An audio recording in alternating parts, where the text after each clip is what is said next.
Let me greet you people in the name of peace, love, and compassion. As we go on our journey in trying to find clarity and overstanding, there was a new king who had forgotten about the glory of Joseph. And then this king realized that the Israelites were very prosperous in all they were doing. They were very successful in all their endeavors because they were blessed by God. Then he realized that they might become more powerful because his concern was his throne. So he thought they might overthrow them and end up being rulers over them. Then he enacted some laws to oppress the Israelites more and enslave them. So they cried to their God, to the God of their fathers, so that they can have relief from the suffering that they were feeling. Then at that time, he issued a decree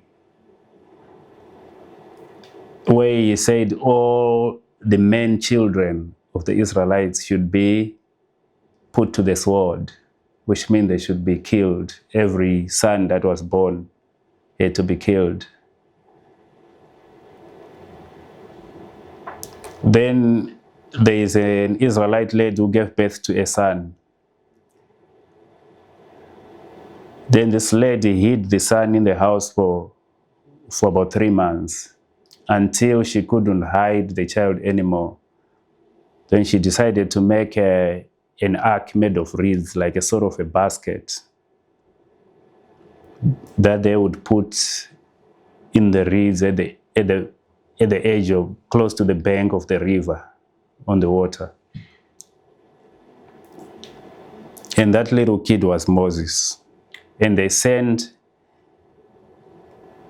his sister Miriam to watch over the child. Then it so happened that Pharaoh's daughter, the princess of the household, of the royal household, was just taking a walk on the river and taking a bath. Then she spotted the basket. Then she realized that there was a baby in there. Then her heart felt compassion and love for the child. And she decided to take the child and adopt as her own. Then while Miriam was watching, she was a very astute and clever little girl, also beautiful. Her beauty is one of the most outstanding things that we've also heard about Miriam. Then she went to Pharaoh's daughter and she said, "Oh, if you want someone to help you nurse that child, I know of an Israelite woman who just lost a child. She can help you to nurse the baby." Then Pharaoh's daughter agreed. And Moses was looked after by his own mother until he grew up. He was weaned from the breast and he had to go and live in the household of the royal house. Then he grew up there, was educated in the royal household, and then he grew up. But he always knew that he was an Israelite. And it is said that at some point, he saw 2 Israelites, because they were now being enslaved, they were doing hard labor. He saw 2 Israelites arguing against each other and they were fighting. Then he went up to them and scolded them to say, "Why are you fighting amongst yourselves?" And before this happened, he had seen an Egyptian oppressing and treating the Israelites very brutally, and he had murdered that Egyptian and buried him in the sand. So now when he saw 2 of his people, Israelites, fighting, then he said, "Why do you fight amongst yourself when you are oppressed? You should stand up and be together." Then one of the Israelites who were fighting said, "Oh, now you want to be Lord over us. or you want to kill us the way you killed the Egyptian. Then when Moses heard this, he realized that his crime has been exposed. It might lead to his demise. Then he ran away and he went to the land of Media. So oppression became very heavy. The yoke of oppression was very heavy on the Egyptians. Then they cried out loud. And then Moses, while he was in the land of Media, he was now heading the sheep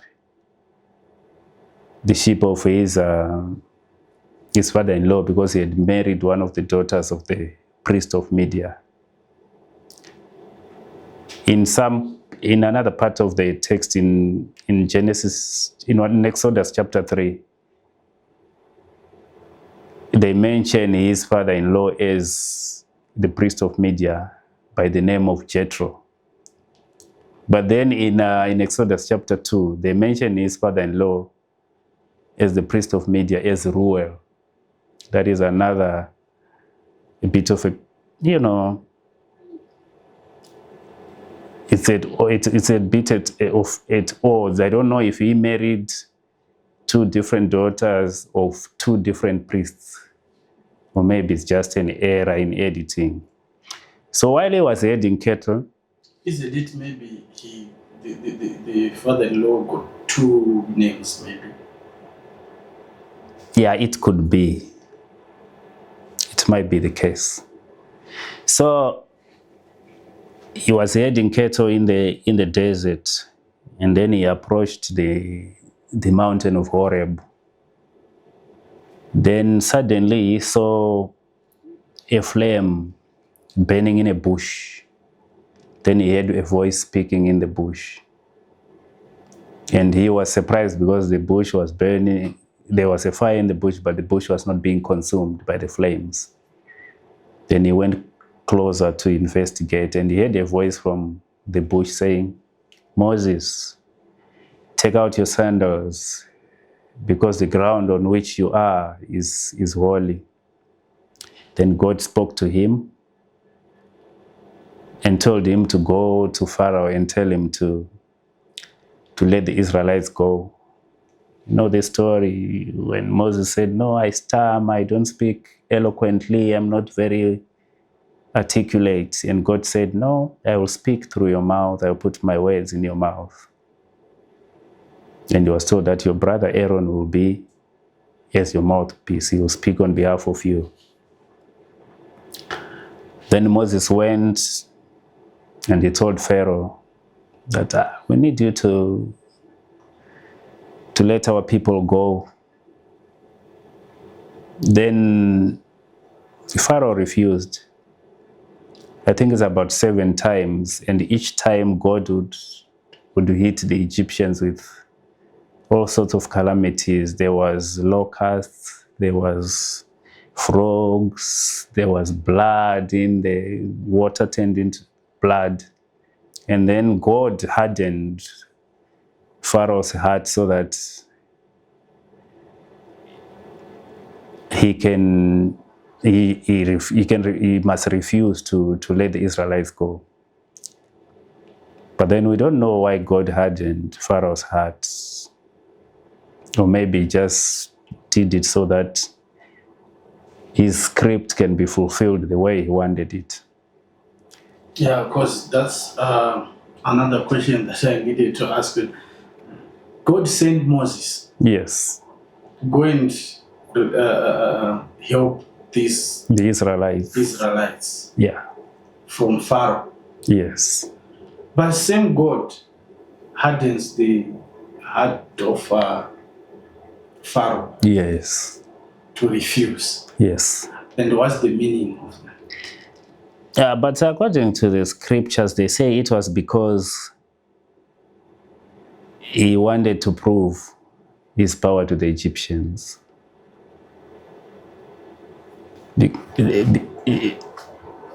Yeah, that's what it says, because it says he wanted to prove his power. So maybe he wanted it to be clear that it's very powerful. He wanted, the Israelites had one specific God who was Jehovah. The very same one we said to have been jealous. The same one we said to have promised Abraham and his descendants. It's only one God. And that God, when we say God, remember God is a title. Yes, it's a title. It's like headmaster president. Yes, now we have headmaster Mlambo, headmaster Maposa, headmaster this. Exactly. So, their names, yeah. So this God is Jehovah. Isn't it the one that everyone in Christianity follows? I wouldn't know, because Christians have 3 gods, probably 4. Which one, John? It's first time to hear that. Really? Yeah. The Christians have God the Father. The Christians have God the Son. The Christian have God the Holy Spirit. The Christian have God Amen, that they always mention at the end of every prayer. And Amen is a God, Amenhotep is the sun god. And that God was also borrowed from the Egyptians. Every time, even when some preachers are preaching, you'd hear them say, hallelujah, then the name of God, Amen, is mentioned by the congregations. Amen, you know?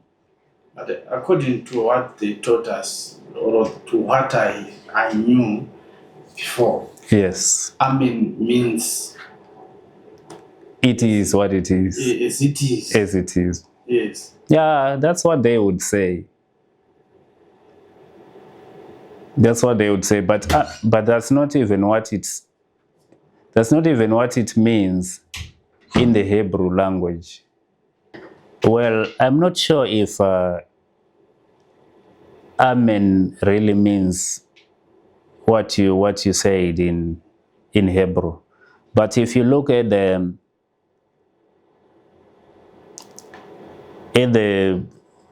religion or the belief system that is now in Christianity. Remember, Christianity borrows a lot of things from the religion of Judaism, which is the religion of Abraham, Isaac, and Jacob.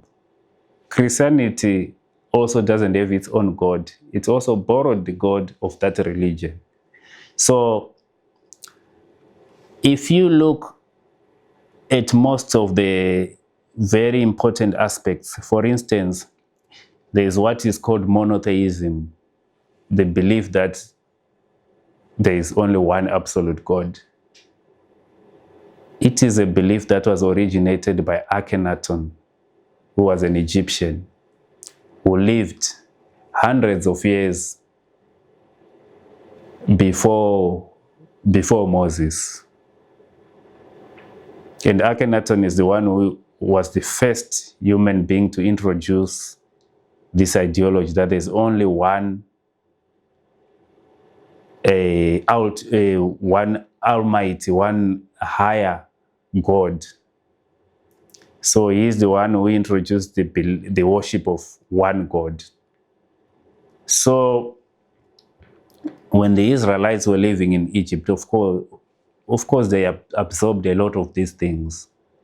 That's why they also came with their concept of one God, because it was there among the Egyptian people. Also, if you look at the story of the 10 Commandments, they say Moses went to the mountain for 40 days.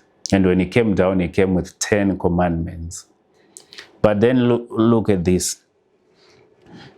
Considering that Moses was raised in the household of the Egyptians, and they believed in their own code of law, which is called the law of Ma'at, which has 42 laws. 42, some call them 42 negative confessions. It's 42 laws that every Egyptian would recite 5 times in a day. Then if you look at the 10 Commandments, it's just as simple as if Moses just chose 10 from the 42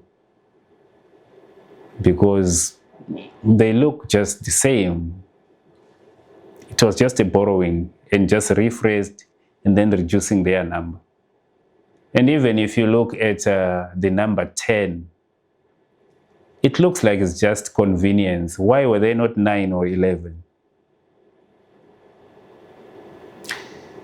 And for him to stay in the mountain for 40 days, if God was giving him laws, why wouldn't God just give him in a few minutes? The Almighty God who spoke and things existed. And also why God, or maybe God didn't appear in front of all Israelites to give them commandments because they want to use Moses only. Because God is almighty, He can do anything for these people to understand these rules or laws, to say, I'm giving you this commandment, this commandment. Yes, but then the problem will be that why would God give them 10 commandments from the commandments that already existed among the Egyptian people where they lived? Then he would say the laws came from heaven when they were already there in Egypt where they lived. Meaning, so you try to say maybe there was no any commandment which was given by any God. That would be very questionable because the commandments were already there. They knew them in Egypt when they were living there. They were actually 42. Then Moses goes in the mountain, comes down with only a summary of just 10 that are rephrased. And the reason might be that he realized that because of their rebellious nature and their lack of faith in this God, maybe he thought maybe he should reduce them and maybe try to water them down, or maybe try to make them sound a bit aggressive so that it might be easy to control the people. Remember, the phrasing of the Ma'at laws, when they are recited, they were confessions, and when they were confessed in such a way that you would say, I will not tell a lie. I will honor God, as opposed to the ones that Moses came with that were now phrased as dictates. Thou shalt not. Yeah, Thou shalt not kill. You see? Thou shalt not this. Yes. So these ones were like, I will not tell a lie. Yes. I will not kill. I will not. It was like personal. And that made them easier for them because you absorb them, you become one with them, then you act them. As opposed to, because now the 10 commandments make people feel like I'm being forced and I'm being oppressed. It's like you are receiving something from government. You don't do this. Yes. You don't have to. It's dictatorship. They are being dictated. Yes. So as opposed to the Ma'at laws, it's like you are willing to do this. So as you recite them, it comes from within you. You see, and also the 40 days. Maybe I wasn't just good at working with tools. Because if you look at the case of Hebrew, they are pretty simple. You know, the lettering, the alphabets, so to speak, it's very simple. But then it took him 40 days with hammer and chisel. Maybe it was a granite. Yeah, maybe. It could be. And granite is very hard. Maybe at some point it would crack and so on. Yeah, so that is the thing. Because this, as I was saying, most of the things seem to have been borrowed from the Egyptians. Monotheism, the idea that there's only one God, the 10 Commandments. Yeah, but you didn't clear something on the fourth God that you say Amen. Yes. It's like you hang it somewhere. You didn't really explain well where this amen coming from, where it ends, why they say amen at the end, who put that law to say Christians must say amen. You see, it all comes down to the Council of Nicaea when the Bible was compiled as the text that we know today. That's when Constantine put together different religions and different concepts so that this new religion that they now called Christianity can accommodate almost everyone, so that it becomes vague, so that everyone is involved. Because the religion of the followers of Jesus, it was very rigid and strict. They had to follow the dictates and the teachings to the letter. So Constantine realized that, no, let me involve everything. So involve the concept of sun worship in there. Remember, even the day of worship was now changed to a Sunday, which is the worship of the sun god, the same amen that is recited. So Christianity as it is now is not pure. It's got a lot of elements of pagan worship. A whole lot of things there cannot be said, cannot be attributed to the teachings of Jesus. So that is how these things have come into Christianity. Because if you look at the teachings of Jesus and look even at the church today, it's totally different. Even if you look at the dressing, how would you say the people in the church dress, or the preachers? Don't you think they dress like criminals and politicians? But the churches are very different. Yeah, I'm just talking about other churches. Okay, other churches, yes, they go casual, they go suits. Yeah. So how do politicians dress? Suit mostly. How do mafia people dress in the movies? Casual, mostly. And suits. Yes.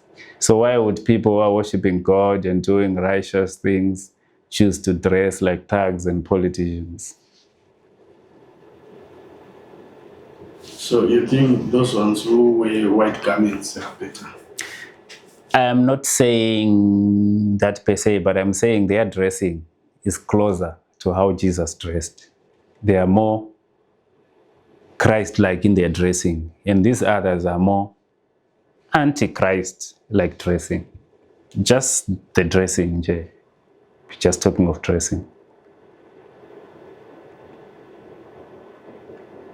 Do you know that Muslims in Saudi Arabia and places like that, they dress more like Jesus? Yeah, like in most Arabs, they don't even do any other dressing than the garment. Yes.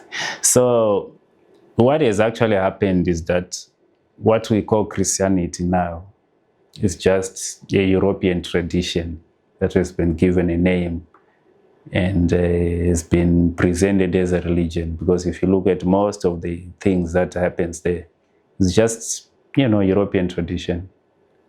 You see, in the Egyptian belief system, their kings were gods. They were given the title of God. So a god would be God King. Yes. He would be a god, a king, and a warrior at the same time. So his name was Amenhotep.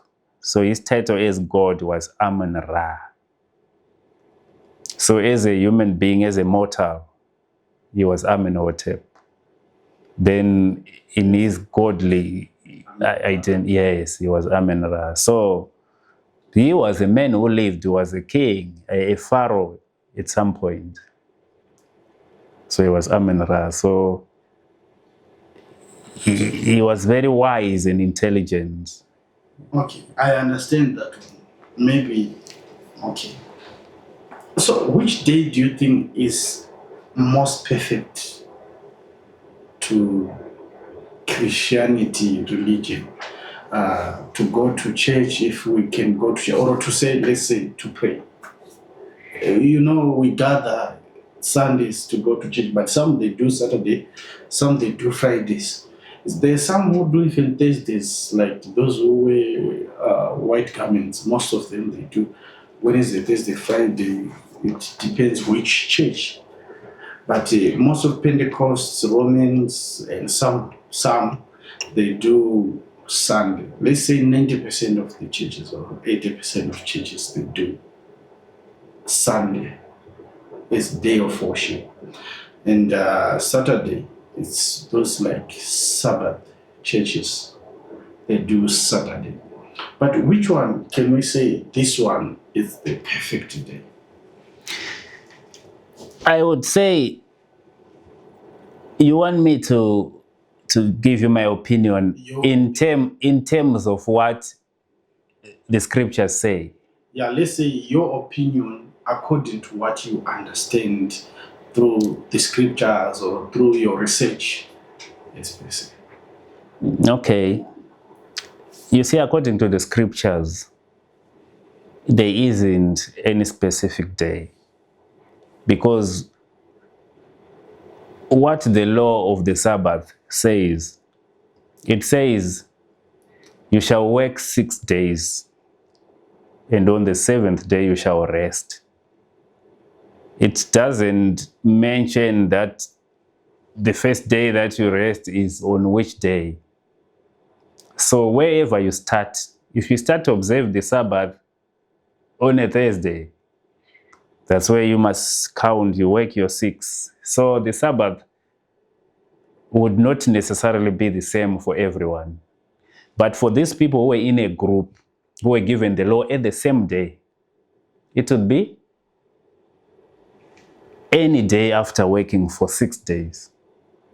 That is according to the scripture, to the religion of the Jews or the Israelites. But then Christians, you see, it's very unfortunate for Christians, because the Sabbath is not a Christian thing. They are borrowing from another language or another religion. Sorry. Yeah, coming back to, okay, before I go to the issue of Constantine and the conventional way of the way we're doing things, and how now the calendar and the days have been presented to us, I wouldn't say anyone is wrong, anyone is right when it comes to the Sabbath. I know most Christians want to argue about these things, want to feel better, because Christians want to feel better than other Christians. I think that's not significant. I think they shouldn't even argue about it. I think it's a non-issue. Because the scripture says, work for 6 days, on the 7th you rest. It never said, start on this day or that day. That is a non-starter. Then the idea of people now working on praying on Saturday and Sunday, it comes from that very same issue that I'm saying, because when Constantine was trying to formalize the religion so that he can control religion, he can control God, because God now is controlled by humans, because now humans decided when he's worshipped, when he's not worshipped. So this idea of worshipping on Sunday is what was set aside by governments. So governments now don't worship God. They control what God does. They decide when God is worshipped. So that's a different thing altogether. It's not like in the day of old when God said you must worship here. Remember, when you subscribe to the laws of God, like the Sabbath, it's a perpetual thing. You don't miss it, you don't jump it. So now Christians, they'll tell you that, this day I didn't go to church, I got busy at work. God never said that. God has no room for that. You have trespassed on the law of God. Because once you ascribe that you follow his statutes and his commandments. There is no single day that you must miss the Sabbath for the rest of your life and for the rest of your generation. So that's what people don't know. And now, also it's because Christianity has become something casual. It's not a serious thing about God. They are not serious worshippers. They don't take anything serious. They would even take a job where they know that they might work on the day of worship. You don't do that with God. That's why I'm saying now, the government rule God. Now the government is higher than God follows. Because now people respect, I must go and work and money. Remember, there's even a verse in the New Testament which says you cannot have two masters. You can't serve both God and money. You can only have one master. So nowadays, some people who call themselves Christians, they don't worship God, they worship money. Then God is something casual. Because if you ascribe to following the commandments, you don't say today I stop, I don't follow the commandments of God, or I'm forced by the human beings. You saw what happened to, Shadrach, Meshach, and Abednego,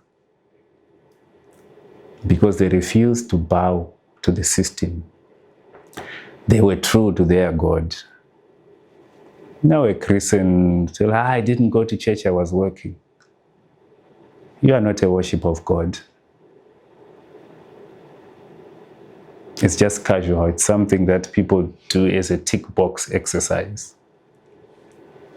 With no impact. Yeah, how can it be impactful?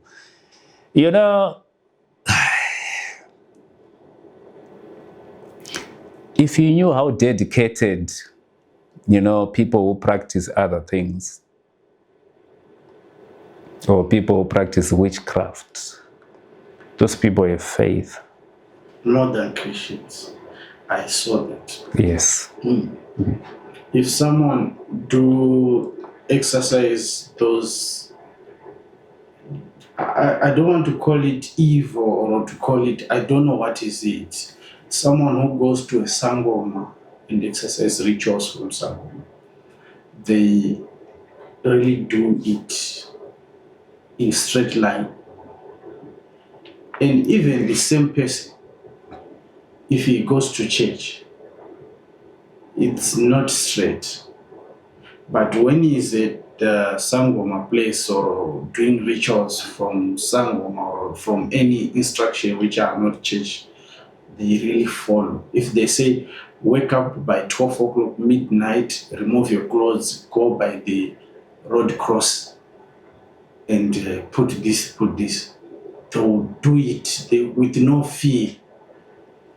But when in church they say, go and pray in the middle of the night, just to wake up and pray, it's a very difficult thing. Yeah, I think it's because the religion is just something casual. Because Constantine made it vague. There's a lot of elements in there that are from many belief systems, and they were very clever and intelligent because they wanted to create something that don't make people very, very dedicated. Because if somebody is dedicated in a belief system, believe you me, the government can't control that person. That person becomes very zealous, that nothing else matters to them.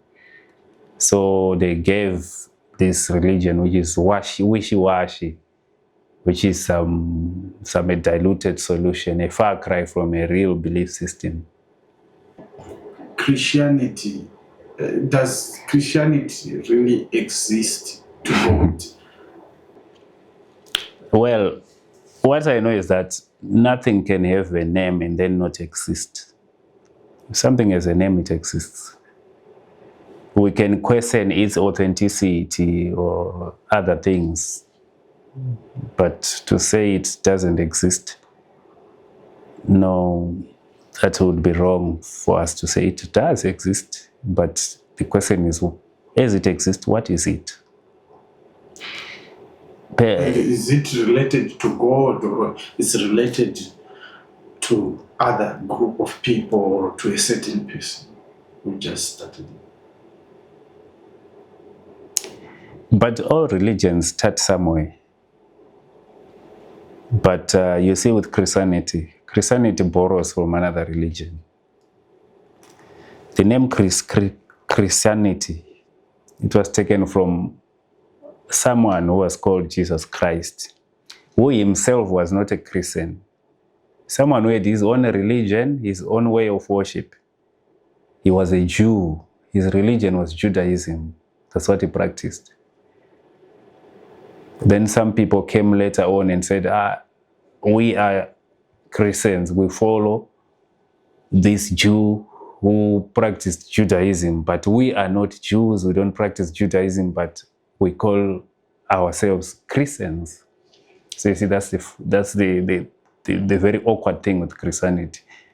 They say, no, ours is not Judaism, but we follow the teachings of this guy who practiced Judaism. But we don't practice Judaism, we practice Christianity.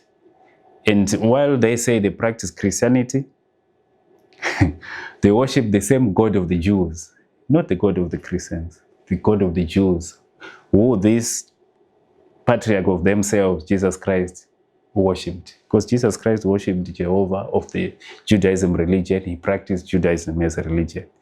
So the Christians, they borrow a God from another religion. They borrow the commandments, 10 commandments from another religion. They borrow scriptures from another religion. All these things that they take from Old Testament is just another religion. And the irony is that the same religion that they borrowed from still exists up to this day. If you go to Israel today, the Jewish religion believes that Jesus was an imposter. He was a thug who pretended to be something that he was not. And he was arrested and persecuted according to the law because he committed a crime against God, committed blasphemy. That's the religion of Judaism. So in other words, Judaism is Antichrist, the religion of the people in Israel. And yet you hear Christians wanting to associate them with the commandments of that God of the Antichrist and the religion of Jesus, who was a believer in that religion. So that is where it is tricky, because let's clear it. So here we have Jesus, a Jew, yes, in Judaism. yes, Then he's on his own now, doing his stuff. no, he's not on his own. He's in Judaism. He never did anything out of Judaism until he died. Jesus practiced Judaism from his birth until the day he died. Jesus never said, I'm coming here to start a religion called Christianity. It's not there. He never even taught that there should be a religion called Christianity or called after my name. What he came here to fight for was his religion, Judaism. That is what he stood for. That is what he came to strengthen. That is what he came to strive for. He didn't come to debunk it. No, he came to promote it. Which you said other Jews didn't like his doings. Yes, there are certain points of the law that they said he went against. Remember, the Jewish people had 10 commandments. The first commandment says, you shall not worship any other god.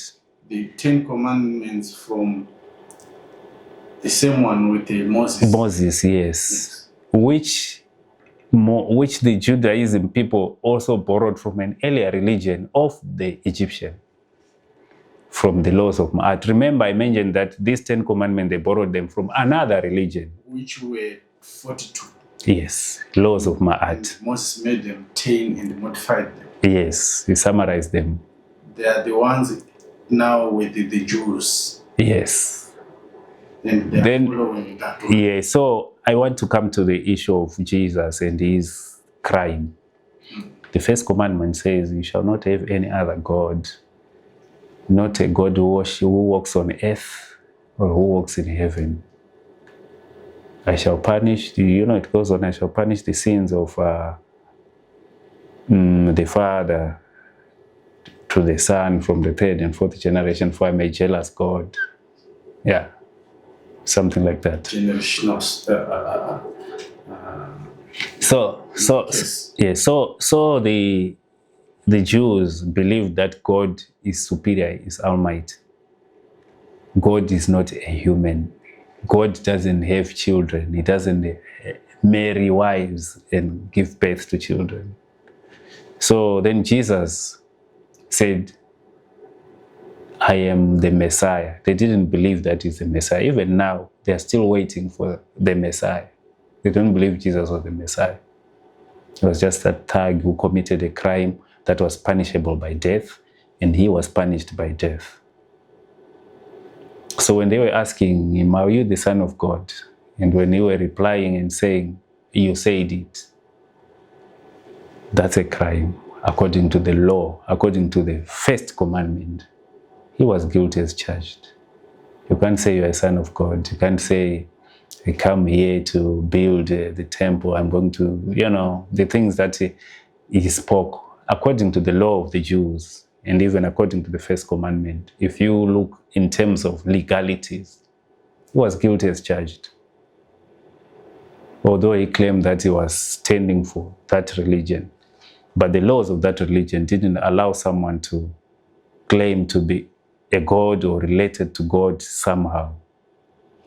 Now, out of that, there's a guy who saw or who believes in Jesus and say, we want to be like him. And then let's call our religion, let's start our religion called Christianity. Yeah, that's what happened, basically. Which is the real guys with, which was in the same group with Jesus, don't believe in Christianity because he was a thug to them, according to them. That's what you mean. You see, this thing of him being a thug is because of the laws. Remember the laws were administered by the government, which is the state, and the church. There was a church and there was a government. That's why you hear that Jesus was put before the Sanhedrin, which was a council of priests, some priests in the church. Then he was put before Pilate, which was the state authority. So his trial was actually fair because he was given a chance to stand before all arms of the state. The thing is that the Jewish people, their rules, their laws, and the laws were specific. In their history and in their scripture, they knew that there were people who had supernatural powers. Remember Aaron when he performed miracles? The Egyptians performed miracles. They know. So according to the Jewish people, performing miracles doesn't make you God. And performing miracles out of the, out of the lawful way, like the way that is prescribed according to their understanding and their religion, that would be wrong. Yes, you might say it's divine, is big, but according to the laws in that day, if you claim that you are God, that would be blasphemy according to the law. That is there, because God is superior. God is not human. That's the thing. Because the moment you make God human, that's blasphemy. That is the same crime that the devil was accused of. He claimed to be God. So Jesus claimed the same thing. That's what makes him guilty. Yes. And it's not like he was made to disappear. He was asked questions. He was brought before courts in a trial. And he was found guilty according to the law that was there at the time. It's not like they just went at night, they took him, and then they cut his throat, like what we hear that some intelligence organizations of other countries do. It wasn't like that. It was brought in public before the people. And the law by that time, the law that Christians claim today, found Jesus as guilty as charged. So this thing of him being divine or having powers, yes, he might have had powers. But according to the law and the teachings of the scriptures of the church and the laws of the state at that time, he was legitimately found guilty. And the other funny thing is that while you are saying that maybe the analogy is like he was doing something great, so they killed him because they wanted to destroy something. The Christian doctrine says it was God's plan. You know that? The Christian doctrine said God had planned that it must happen like that, he must get killed. Yeah. So that was not him. Who? Jesus. It was his God planning all those confusion. And that's what the Christian Bible says. In the Christian doctrine, that's what it says. They say Jesus died on the cross for the redemption of sins. He bought God's people with his blood. You see? Then one would wonder, when God was buying his people with blood, from whom was he buying them with that blood? And if he was buying them from someone with that blood, and it is earlier on said that he created them, at what point did he sold them to that other person where he buys them back from? It's more questions that are posed that need clarity and overstanding. Yeah. Yes. He is the one who creates people. And he is the one who said he sent his son so that it comes again that we were sin. We were doing sins which are beyond. So that God, we anger God to a higher level that he brought his son. Yeah, but Christians say he came up, he became a man, then he came on earth. So we sinned against God, he came to earth, then he punishes himself to redeem the sins that were done by humans. It doesn't make sense. How can God, who is sinned against, for him to forgive people, he must go to earth and kill himself so that the wrongs of other people can be redeemed? Does that make sense to you? But there's this other verse which says, God sent his son, and they call him Jesus. You see, that is the very funny thing about Christianity. One moment he's a son, another moment he is God himself. Then that is where I said there are many gods in Christianity.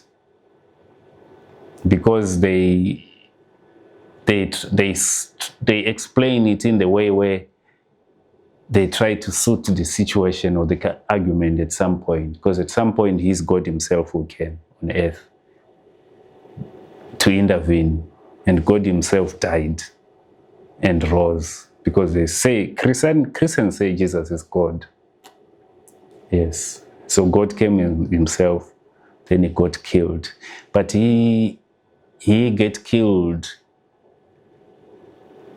for the redemption of the sins that were committed against him. Does that make sense? How do you punish the person who is wronged to redeem the wrong that were done against him? You see, I always don't like to attack anyone or to discredit anyone, but I always want to help each other. You know, we learn from each other, we teach each other, we must point out things the way we see them, because all I can share is my opinion. So people should understand that the Christianity religion borrows from Judaism, and they attach themselves to Jesus, who was a Jew, who was a practitioner of Judaism, which is a religion of the Israelites, of which they borrowed a lot of things from the Egyptians, including the 10 Commandments and the concept of the one God, which is monotheism.